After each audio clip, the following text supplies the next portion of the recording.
Welcome everyone to Yissilmissil Productions channel. My name is Steven Yissil, and today we are doing part 12 of our deep dive series into the Bermuda Triangle. And we are reading the final chapter of the Bermuda Triangle by Charles Berlitz. Chapter 9. So, we're finally at the end of this book. I'm so happy we've gotten to the end. Not that I was looking forward to finishing it, but that we are being thorough. This is what this deep dive series is about. And I'm very happy with how things are going. So, I do want to mention that we have a new deep dive series we'll be starting that's very similar to this series called the Great Lakes Triangle.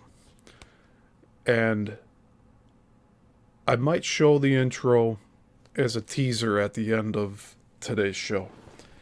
But we're going to try to keep this to an hour. I believe we can. There's about 8 pages in this chapter 9. And it is titled The Watchers, Protectors, Raiders, or Indifferent Observers.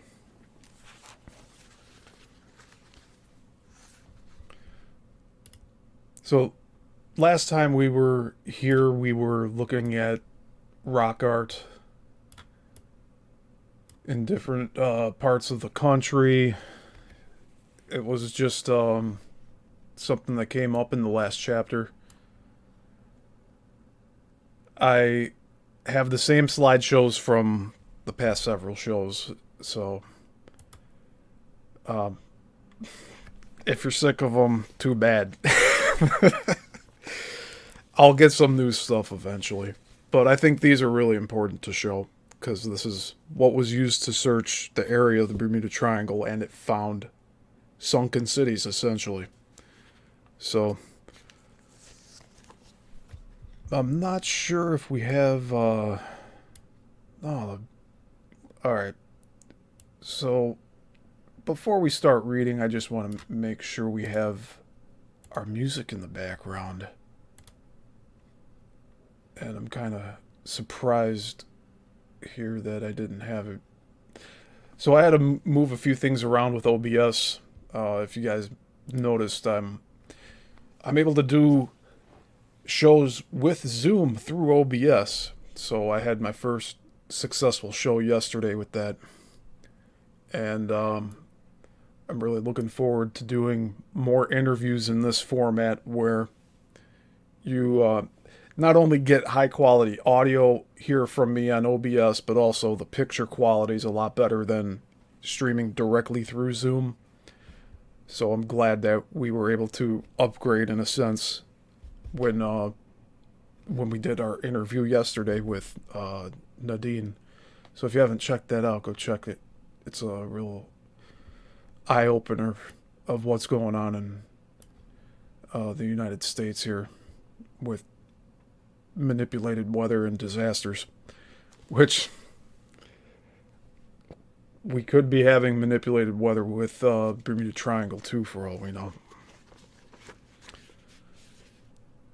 If it wasn't before, it definitely is now.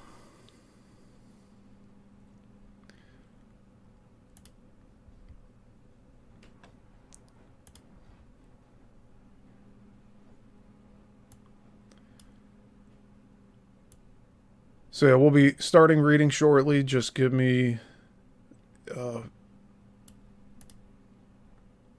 second here.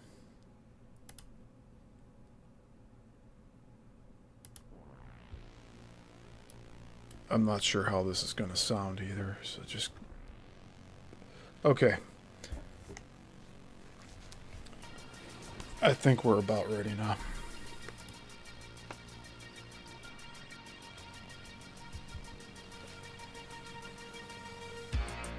Alright. Chapter 9.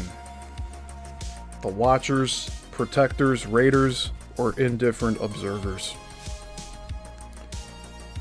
If planes, ships, and people are being kidnapped, especially from the Bermuda Triangle and from other areas of the world, by UFOs or other means, an important factor of any investigation should be the consideration of a possible reason or reasons. Some researchers have suggested that intelligent entities, light years scientifically advanced over the comparatively primitive peoples of the Earth, have been engaged throughout the centuries in observing our progress and will eventually intervene to prevent us from destroying our own planet. And I actually heard that same concept talked about earlier today in a reel with Stephen Greer, which I'm not sure what to make of him at this point. He's possibly controlled opposition. Always have to be vigilant with that stuff. This would, of course, presume the existence of an altruistic nature on the part of beings from inner or outer space, a feature not always dominant among explorers or pioneers. On the other hand, it may be that there exists in the vicinity of the Bermuda Triangle and certain other nodal locations of electromagnetic gravitational currents, a door or window to another dimension in time or space through which extraterrestrials sufficiently sophisticated scientifically can penetrate at will, but which, when encountered by humans, would represent a one-way street from which return would either be impossible to their level of scientific advancement or would be barred by alien force. Many of the disappearances, especially those concerning entire ship's crews, suggest raiding expeditions ranging from collecting human beings for space zoos, for exhibits of different eras and planetary development, or for experimentation.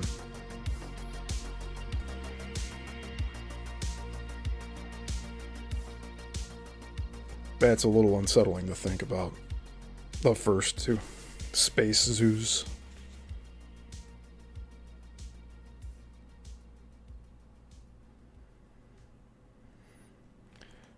Dr. Manson Valentine suggests that there may be various and sometimes inimical groups of space visitors, and that some of these visiting entities coming from space, the oceanic depths, or even another dimension, may be related to us, our own cousins of many thousands of years ago, sufficiently civilized to have an altruistic reason for protecting us and the Earth, or pragmatically concerned for their own environment. From this latter point of view, it is evident that Earth and its populations are in increasingly greater danger of planet-wide ruin and destruction. This situation may already have happened on several occasions in the past millennia, but although the Earth was in danger, it was not made uninhabitable, as may have been the fate of several nearby planets and moons. Memories of near-fatal world catastrophes are still preserved among certain ancient races that have all but disappeared. According to the traditions of several ancient races, there has not been only one global catastrophe, but several. And we were talking about this before. It's been several. It's not just one flood or sound blast, but it's been a series of these things, including the fire in the sky concept too, which there's stories from ancient civilizations of like the dragons. They say that the dragons were the ones that were in the sky, but that could also be the comets that have passed, or if you if you're aware of this concept, the planet X, but I'm not sure where I sit on that as of right now, all things considered. The Indian races of Middle America have counted 3 world endings. until now, and are counting on a fourth ending of the world, this time by fire, at a date not too far in the future. The Hopi, who among the Indian tribes in the United States preserve the most complete and oddly detailed record of their wanderings and of the cosmos itself, also tell of 3 previous endings of the world. Once by volcanic eruption and fire, once by earthquakes and the temporary spinning of the world off its axis, and a third time by inundations and sinking of the continents because the warlike inhabitants of the Third World were destroying each other's cities by aerial warfare. I'm surprised they didn't say sound weapons yet. Parenthetically, the reference to the Earth spinning off its axis is itself an indication of extraordinary knowledge held by a small Indian tribe, not only of the true shape of the Earth, but of its rotation. The theory of the Earth losing its spin and then readjusting is in accord with a later scientific theory developed by Hugh Auchincloss Brown, who predicates the disturbance of spin to a developing overweight of ice on one of the poles. See, like, this doesn't make sense to me here. Let's play with this concept objectively. You have a ball that's spinning, and it's also moving like this while it's spinning, like is following a trajectory. When it stops spinning, just like when you see like a golf ball get hit in slow motion, you see it like expand and contract. Like if this world would have, or Earth would have did that, there would be so much more destruction than we know. It probably would have broken the whole thing apart. And that's on the concept of it being a globe. But you can see they're using like these overhead maps that are circles. You see this? The one right next to us here? So who knows what the real shape is? Because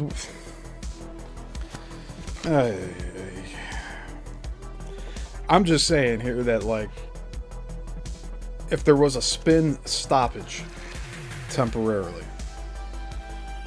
you would lose the so-called shape, that ball shape that they all say it is, like, with it being pulled in the direction with the sun, so to speak, it would be stretched if it stopped.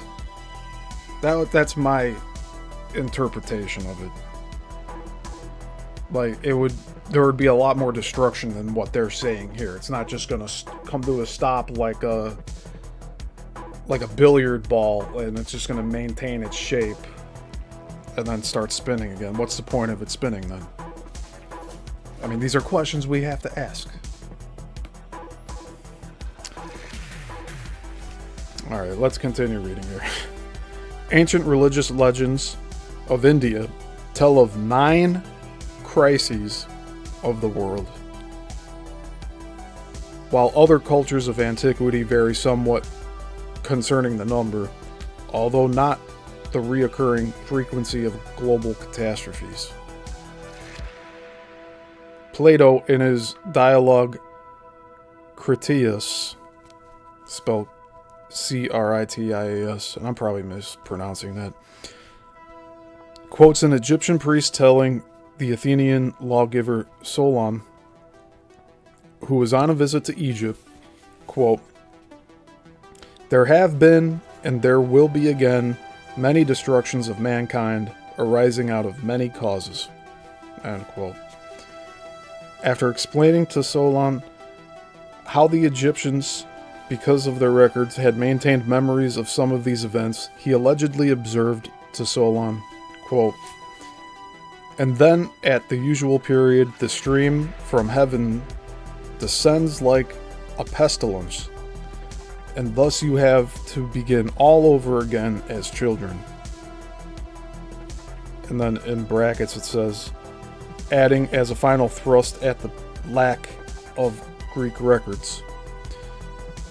Then it continues on. You remember one deluge only, whereas there were many of them. End quote.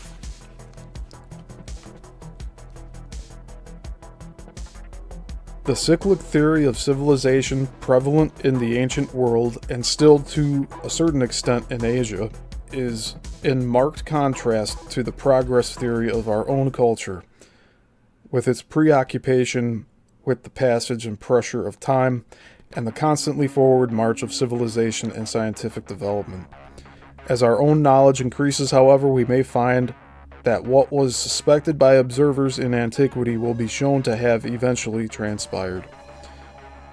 World catastrophes and destructions of entire civilizations may have previously resulted from a variety of causes, several of which face us today. However resolutely we may refuse to contemplate them. Outstanding among these is the question of overpopulation, a problem about which one finds mention in the records of antiquity only in the Mahabharata. I always have trouble saying this word here. Mahabharata. As if the Indian subcontinent had suffered, then as now, from strangling overpopulation.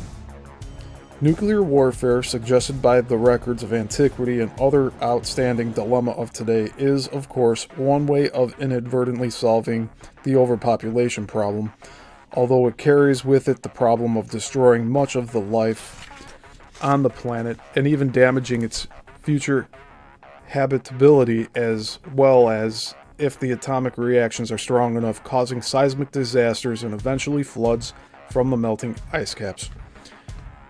And what is seismic? Well, it's a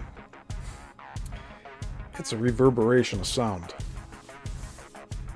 So they're getting towards it. They're getting closer, but they're not hitting the nail on the head yet in this book here. Other catastrophes may be presently developing even now, unconnected with atomic activity, but linked to technological development, the results of which will only be known with the passage of time. For today, besides our atomic tests, nuclear waste, environmental pollution of air and water, and unbalancing of the ecology, we are unwittingly engaged in several gradual experiments which may eventually have startling consequences. An example of the above may be suggested by the observation of Dr. Columbus Islin, former director of Woods Hole Oceanographic Institution. Discussing the increase of carbon dioxide in the atmosphere, he states, quote, "During the last 100 years, the increasing use of fossil fuels in our worldwide industrial civilization should result in the production of about 1,700 billion tons." So why didn't they just say 1.7 trillion? I'm pretty sure that's what we're talking about here. Tons of carbon dioxide, 70% of the amount now in the atmosphere. So I'll reread that again. During the last 100 years, the increasing use of fossil fuels in our worldwide industrial civilization should result in the production of about 1.7 trillion tons of carbon dioxide, 70% of the amount now in the atmosphere. Because about 2/3 of the added carbon dioxide is absorbed by the sea, an increase of perhaps 20% in atmospheric carbon dioxide can be expected. And again, this is written from the 70s, and like we really haven't had that much of an increase, and that would do a lot more heating up than what they're like predicting with so-called quote climate change. Okay. The effect of such an increase is not easy to predict, but there is reason to believe that it could result in the warming of the lower atmosphere by several degrees. Thus, we are conducting more or less, in spite of ourselves, a great experiment. End quote. So again, there's there's propaganda infected throughout a lot of this stuff here today. So, as I've said before, use your own discernment. Don't blindly follow everything that we cover here. I do hope you come to your own conclusions on a lot of this stuff. But if you are wanting to follow my line of thinking, that's okay too. But I'm really I'm a student of all of this still. So things I may say on here may be inaccurate. I'm just saying that straight up. But I'm also making sure that we're very thorough with the perspectives that we're exploring here. So, carrying on. The effect of a man-inspired melting of the polar ice together with tidal waves and flooding of seacoasts throughout the world is reminiscent of what we now consider to be the far from legendary flood of prehistory, which covered surface lands in the Atlantic, the Caribbean, the Mediterranean, and elsewhere. Even the spillage of oil from one of the increasingly huge supertankers or from an Arctic pipeline may begin a large-scale melting of polar ice with unpredictable effects. You know, something else here that they're not mentioning is that when earthquakes happen, you have to think about even earthquakes that happen on the ocean beds. The water goes somewhere. And if the water came up or got melted in the past, which sank these cities, supposedly sank. Let's say a bunch of water entered from below the crust. It could have been added from an earthquake. I'm under the impression that another giant earthquake or fissure in the ocean floor would reduce the amount of water in the oceans, and it could uncover these old civilizations and these old islands, continents, possibly. And we don't have the entire ocean bed mapped out. It's just not, it hasn't been done yet. And the stuff that we see on Google Earth, Google Maps, it's very heavily edited.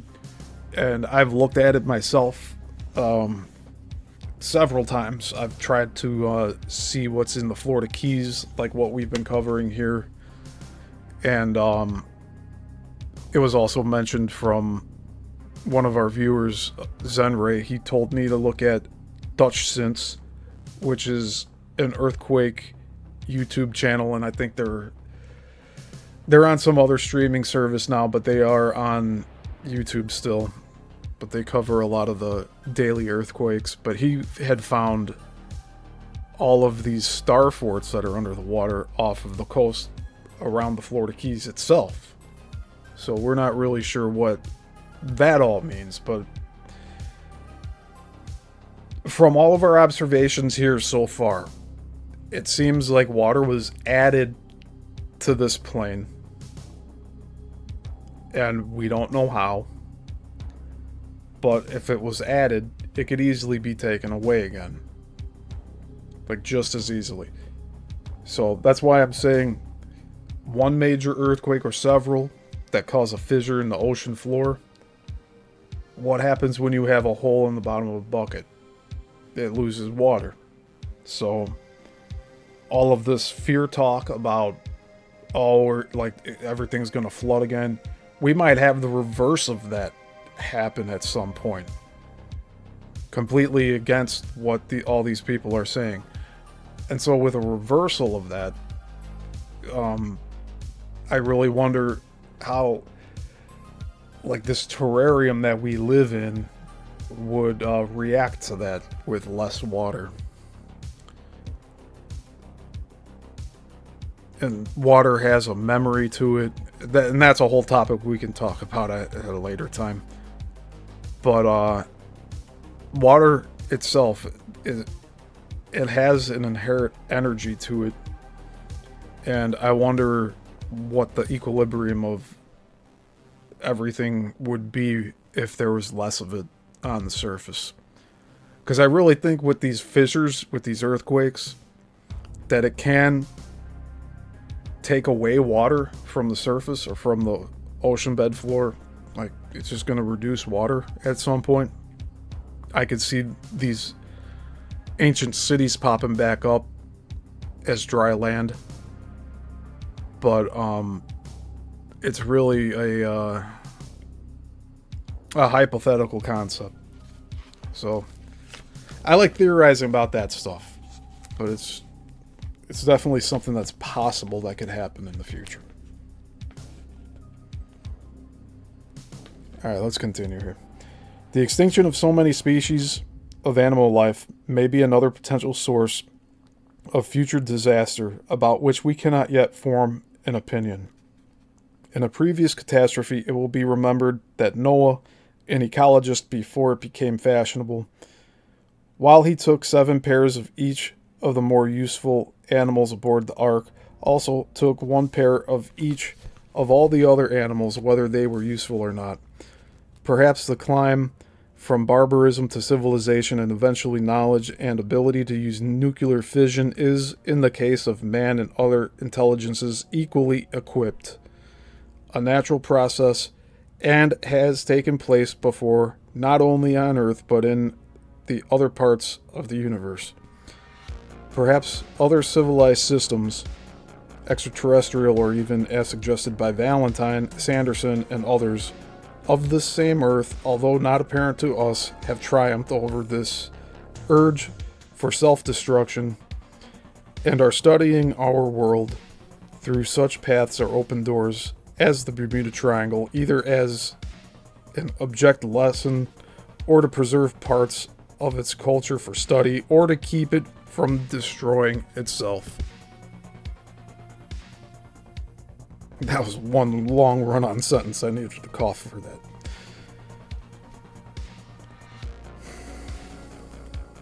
Perhaps they even plan to guide it, as stronger nations attempt to do with the less developed ones. But to ascribe motives to such observers would be to assume that they think as we do.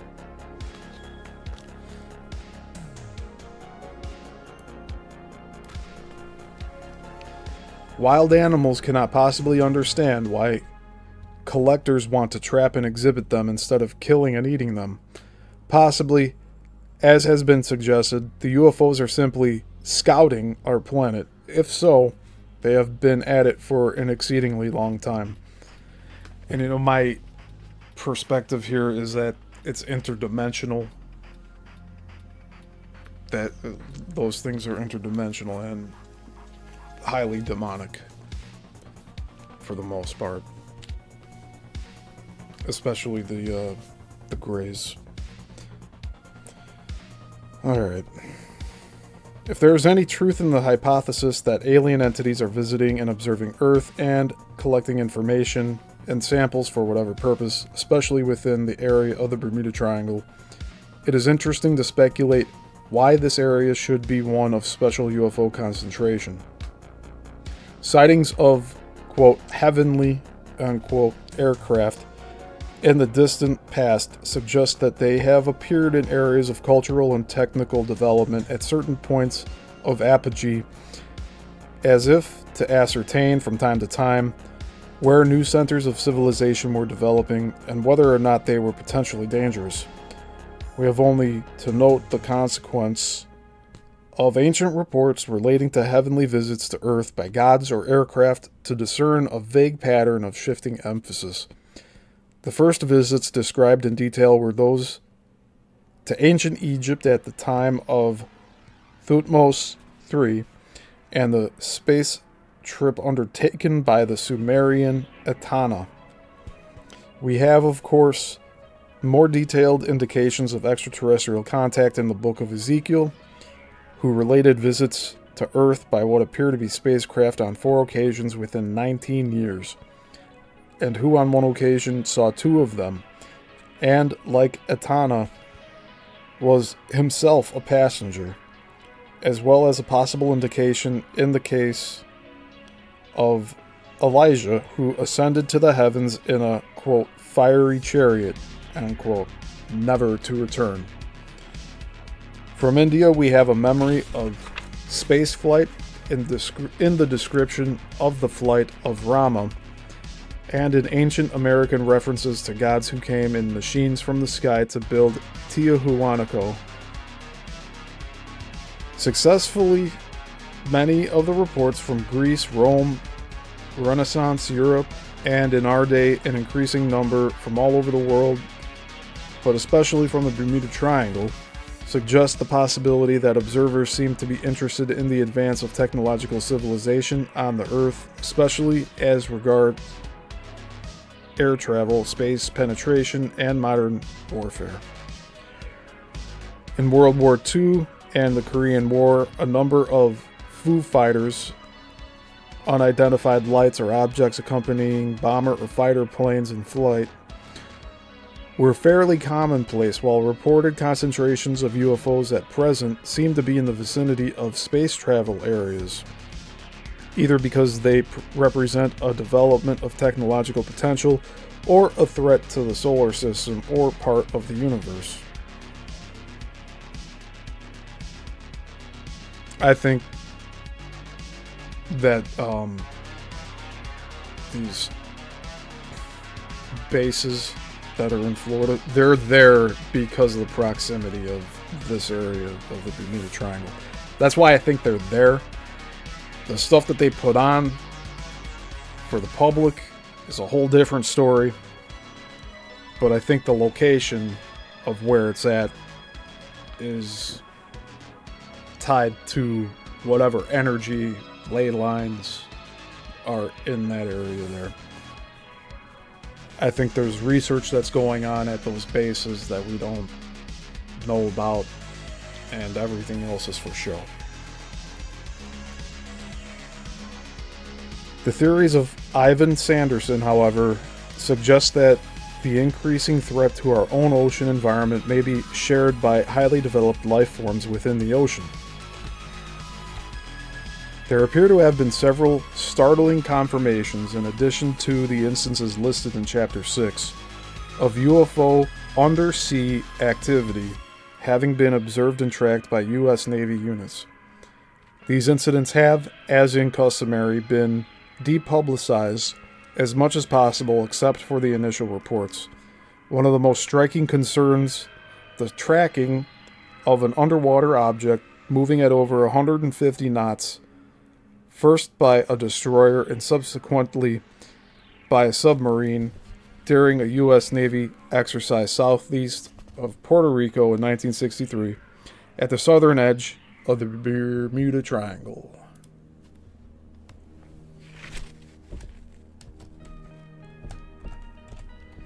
I'm curious to the speed.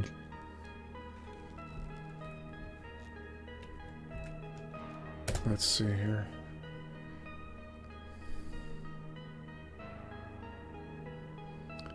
So a knot is 1.151 miles per hour.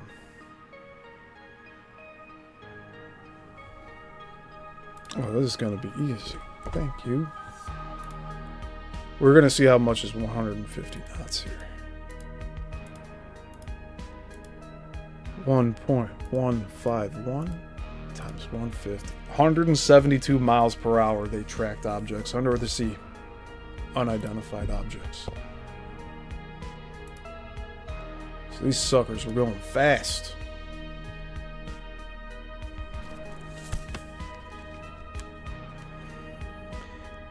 As the maneuver was effectively a drill in tracking, it was assumed that the object was part of the exercise, and 13 other Navy craft noted the rapidly moving propelled object and entered the report in their ship's log.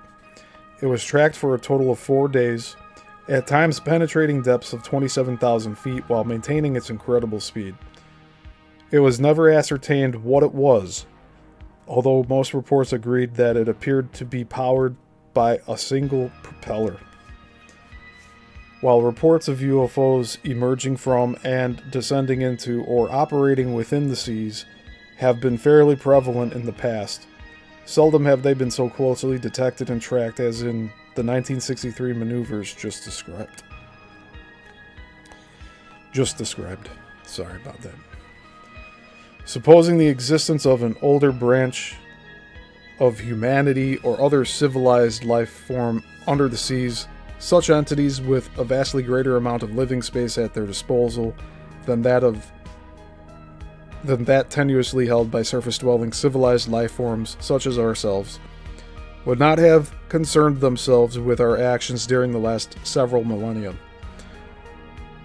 But once our technical potential represented a danger to them and to their environment, their laissez-faire policy might well change, and the Bermuda Triangle phenomena may be a tentative preview or exploratory action prior to something more definitive.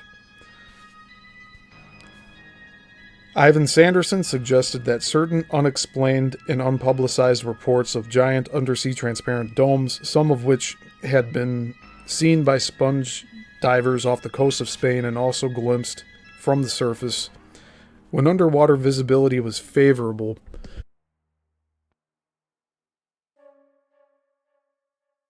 sorry about that, by lobster fishermen and commercial fishermen on the American continental shelf might be, if not secret defense installations, parts of an undersea grid being constructed by undersea terrestrials for purposes possibly connected with neutralizing the ongoing pollution and poisoning of the sea. Extending this train of thought still further, it would conceivably be possible, as the Earth is essentially an enormous dynamo. Well, ain't that something? Why are they talking like that? You know what a dynamo looks like?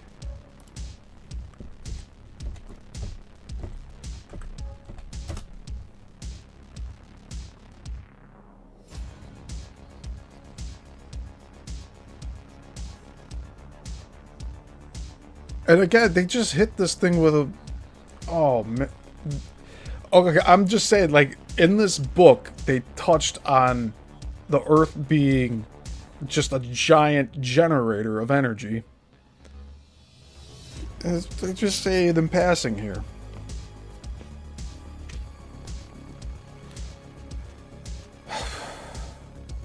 As the Earth is essentially an enormous dynamo, to wire the Earth by laying electromagnetic networks within the oceans and eventually by activating the proper impulses to change the rotation of the Earth. And they had me there for a second. Like, this is really what I was looking for in this book here. Throughout this whole book, as the Earth is essentially an enormous dynamo, to wire the Earth by layering electromagnetic networks within the oceans and eventually by activating the proper impulses. I'll just say to change the Earth. Forget about the rotation here. This tapping of the Earth itself is reminiscent of ancient traditions as well as comparatively new theories regarding the great power sources of Atlantis. The crystal laser complexes, which may lie on the floor of the Sargasso Sea, still partially functioning after thousands of years, and intermittently causing electromagnetic stresses or drains resulting in the malfunction or disintegration of sea and aircraft. Disintegration.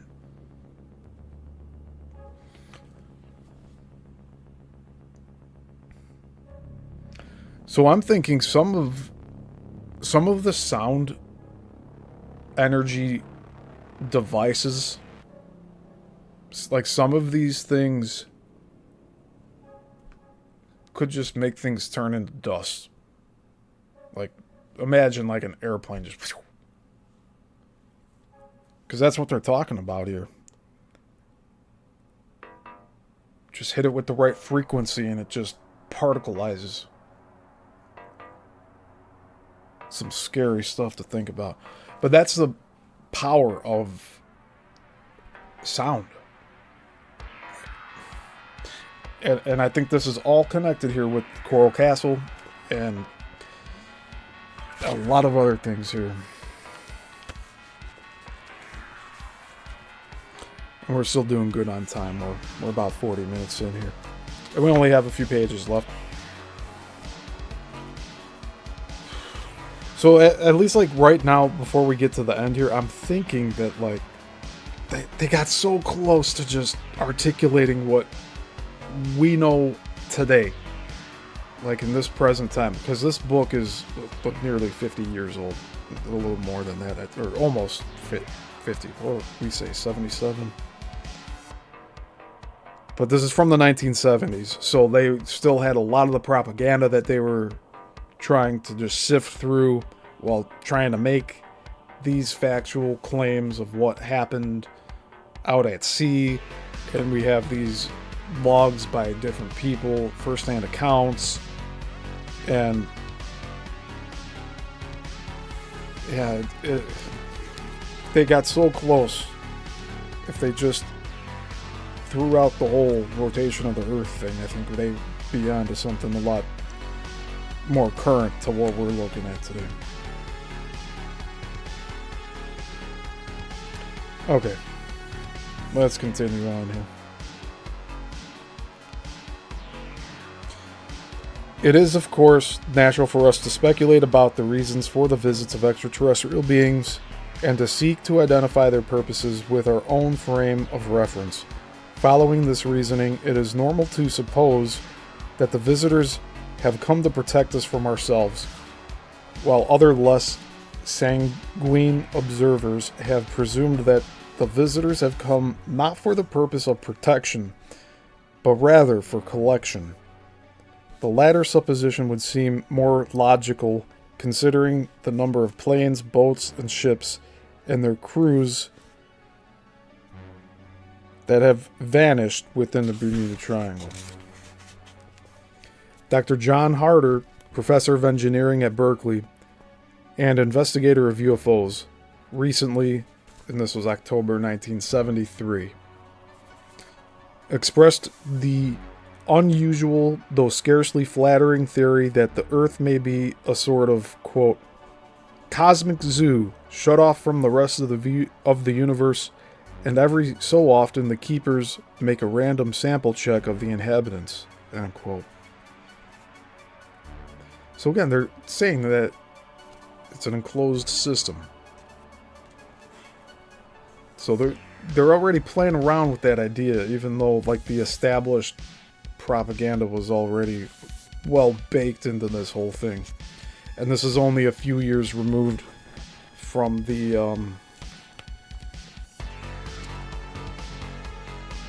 I'll call it the space show, because that's what it was a show.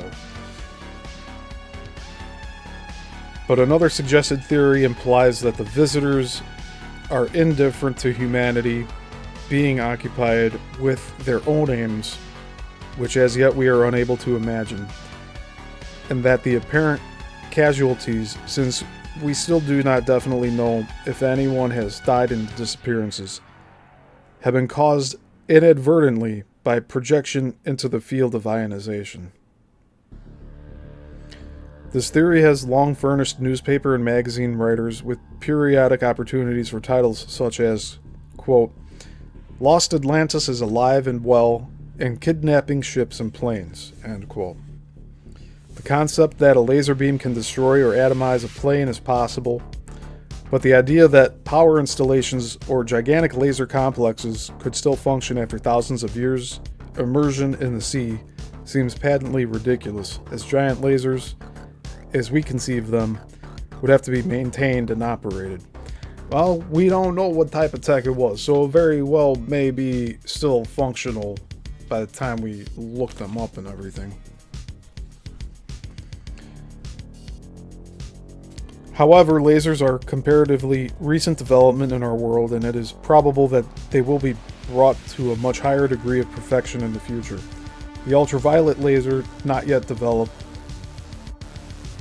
will have considerably more energy than the X-ray lasers, as will also be the case when lasers operate from stored solar power or presumably, in the instance of Atlantis, power from inside the Earth. I don't know. Really not. In any event, the highly civilized technological era of the past would not necessarily develop in the same way or in the same order as our own, nor would it be subject to the same restrictions which presently and temporarily limit our still developing technology. In considering the hundreds of disappearances in the Bermuda Triangle, one notes that the single common thread which unites them is the fact that the ships and planes have completely vanished, or that the ships have been found without their crews and passengers. While isolated mysteries of this nature could be explained by unusual circumstances or coincidences of weather and human error, so many of the Bermuda Triangle incidents have happened in clear weather, near to port, shore, or landing base, that they seem unexplainable according to our presently held concepts.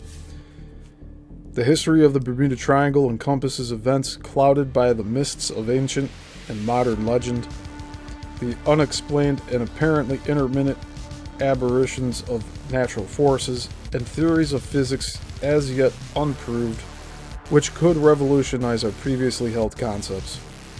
The Bermuda Triangle leads back to lost and sunken lands, to forgotten civilizations, to visitors to the Earth through the centuries from outer or inner space, whose provenance and purpose are unknown.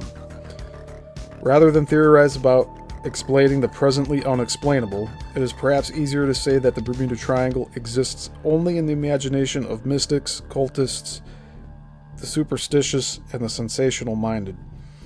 One of the several commentators who believes that the Bermuda Triangle is nothing more than a coincidence of disappearances, each of which can be separately explained, has observed, quote, "Those who believe in the Bermuda Triangle also believe in sea serpents," end quote.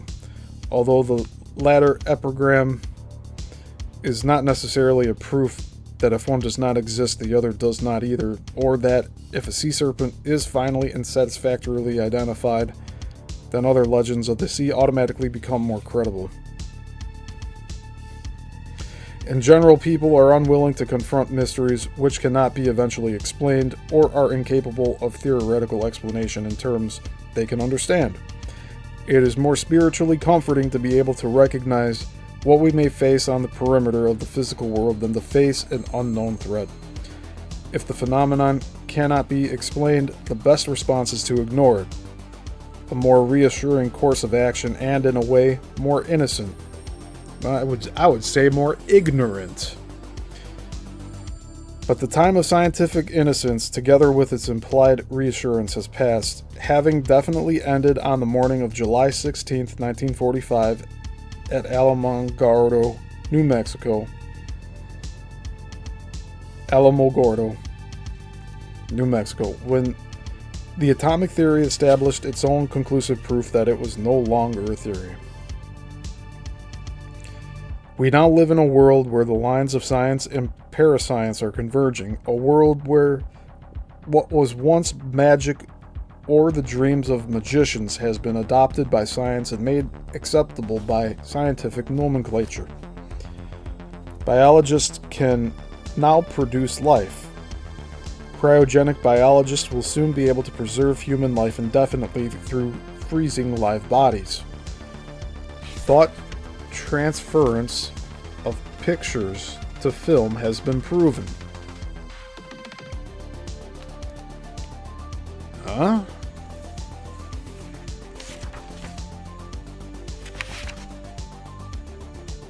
Thought transference of pictures to film has been proven. Has it? Why is it the first time I'm hearing about this? The first time it's caught my attention.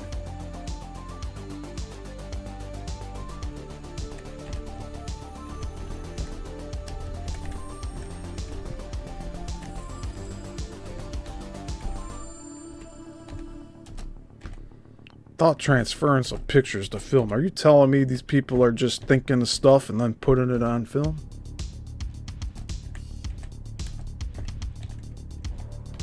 Oh, that might be another deep dive for another day. Holy moly.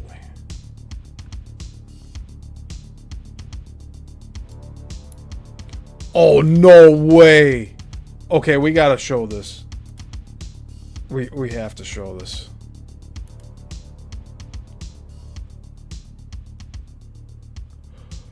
This is kind of spooky, everyone. But we're gonna look. Oh, wow. Photography.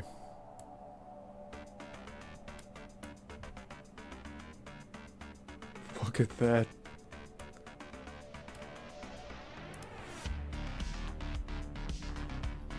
Oh. Alright, we're going to read this real quick, and then we're going to finish this last... We're on the last page of this book, and they're just throwing this in our lap here. Let's see. Photography, also called projected thermography. Projected thermography. Psychic photography. That's what I thought they were saying. Psychic photography. Nungraphy and nunsha is the claimed ability to burn images from one's mind onto surfaces such as photographic film by parapsychic means. You've got to be freaking kidding me, man. Oh.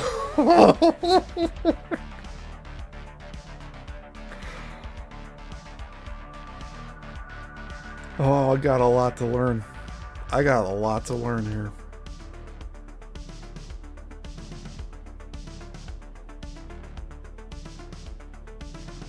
This is the bombshell of the book, if I've ever had one with this series. This is it here.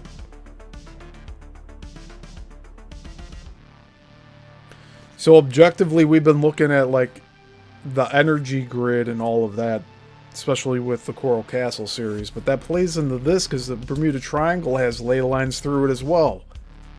But what we haven't talked about yet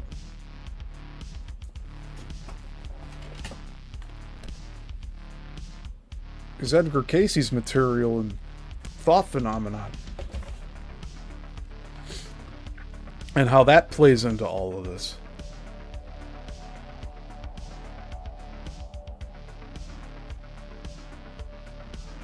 This is incredible. Well, I got a lot more research to do. I tell you that much. I got a lot more to do. Oh.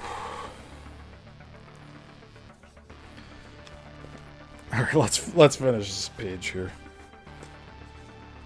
Psychokinesis, the moving of objects by force of will, is no longer a matter for levity, but one for serious experimentation. Telepathy to and from outer space is the subject for experiments by both of the leading space powers. The alchemist's dream, the transmutation of matter, is no longer an impossibility, and the only impediment to transmuting quantities of lead into gold is that it would be too expensive. And they have a quote, an exclamation point, but in between parentheses.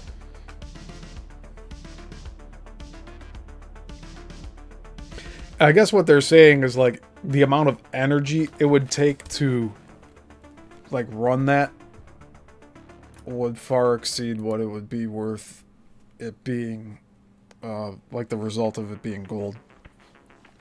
It would cost more energy wise. Kind of like today with cryptocurrency, with Bitcoin, you would, if you were to be running mining farms right now, it would cost you more to run the miner than what you would get out of it. Okay, we're on the last two paragraphs here. But what a packed paragraph we just read. I cannot believe that we had that one part in here. Gives me chills thinking about that. We can project our thoughts onto photographic film. On a more cosmic scale, the firmament of scientific verities has opened into crevices so great that many of those who prefer to stand on solid and familiar ground feel dizzy and disoriented. You see this? They snuck in the firmament stuff. I'll read that one more time. On a more cosmic scale, the firmament of scientific verities has opened into crevices so great that many of those who prefer to stand on solid and familiar ground feel dizzy and disoriented. The possibility of the existence of antimatter, the curvature of space and time, new concepts of gravity and magnetism, the suspected existence of dark planets in our own system. That was Planet X, what I was saying earlier. Imploding suns, novas, and small particles of matter heavier than an entire planet. Quasars and the dark holes in space. An endless universe which grows larger as our telescopic vision extends to millions of undiscovered galaxies. This is the arcane knowledge that awaits us as we rush forward at so accelerated a speed that no mystery should surprise us simply because it does not seem logical. The Bermuda Triangle, an area located on the familiar territory of our planet, although perhaps connected with forces which we do not yet but may soon understand, may be one of these mysteries. As a species, we are now approaching maturity. We cannot retreat from the search for knowledge or new explanations, either in this world or beyond.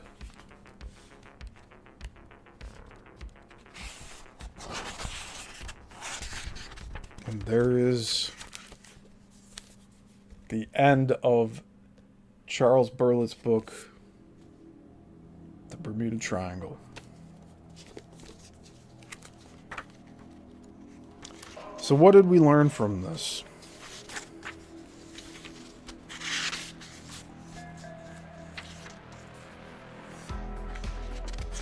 This is a question to everybody. What did we learn from this? I want you to let me know in the comments here. And I'll reply to everyone. But what I'd like to do is look into more of these disappearances of ships and planes. There's ample amount of books out there, and I still haven't decided on which book next to take up and read for this deep dive series, but I should be doing that very soon, because I did say on the last show I had narrowed it down to just a few, but as of right now it's still kind of hanging in the air there. But that's it now until next week, where I think we'll just do a show with looking at a few more photographs, expanding a little bit on the concepts that we found in this book, so it'll be a little more freeform of a show. It might be shorter of a show too, but it's alright as long as the content is there. Then that's what I'm more concerned about, is that we have concepts that we can discuss here and just gets the brain moving. But yeah, if we were to reference a few things from this book for next week, if we have to do that, we will. And I actually would like to do that. There's a few other shipwreck books I do have, but that's along with the Great Lakes Triangle. And in fact, I did say I was going to run that.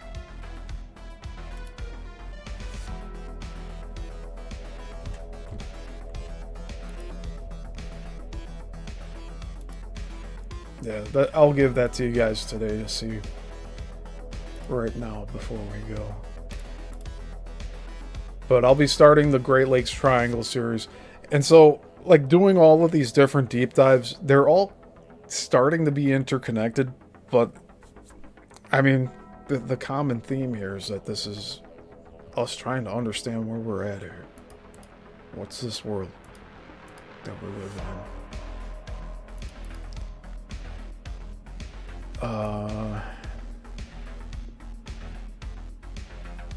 in.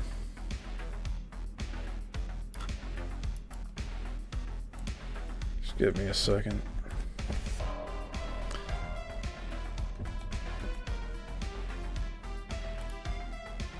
Oh man, okay.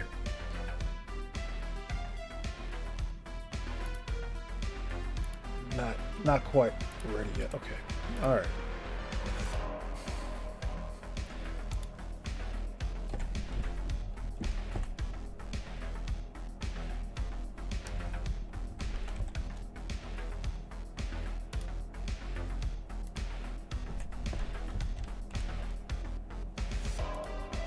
So I'm going to show you the intro to the new deep dive series I'll be starting, the Great Lakes Triangle. And I want to do this because I think we're going to find out more information that's going to connect to the Bermuda Triangle, as well as this phenomenon of disappearances. I have other shipwreck books from the Great Lakes that I do want to cover in that too. So we have multiple books here that we can go over just with that other series that I'm going to be starting up soon. But for now, I will tease the intro here, so enjoy.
So that's your little preview of the new deep dive series. That'll be the intro for that new show going forward. But I spent a lot of time on that, and I really like how it turned out. So I think it establishes the mood, and yeah, it's just really exciting. I'm looking forward to that. And I do plan on doing those shows on Fridays. So really I should be starting it tomorrow, but I'm not quite ready yet. But the intro's ready. I'm going to line up multiple books for that show, and I think once I do that, like, I'm going to make the order of the books how I want to prepare them and present them. And then we'll roll with that. And we will start researching with those books and seeing what we can find. So that's it for today. I hope you all enjoyed this. We will be back next week with part 13 for this deep dive series of the Bermuda Triangle. I'm Steven Yissil. Thank you for being here at Yissilmissil Productions channel. Please drop a like and subscribe if you haven't already. And check out my other deep dives that I've been doing. Coral Castle, the Chicago film industry, which that is in it about five more weeks, and then that's going to be wrapped up. It's that's probably going to be the shortest series of these deep dives as of right now, ending with I think 15 parts.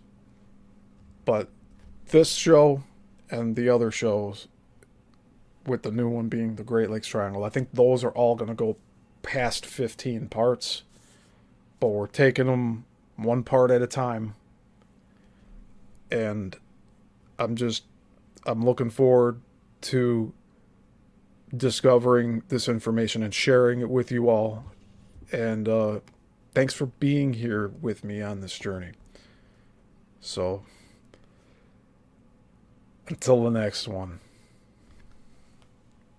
class dismissed.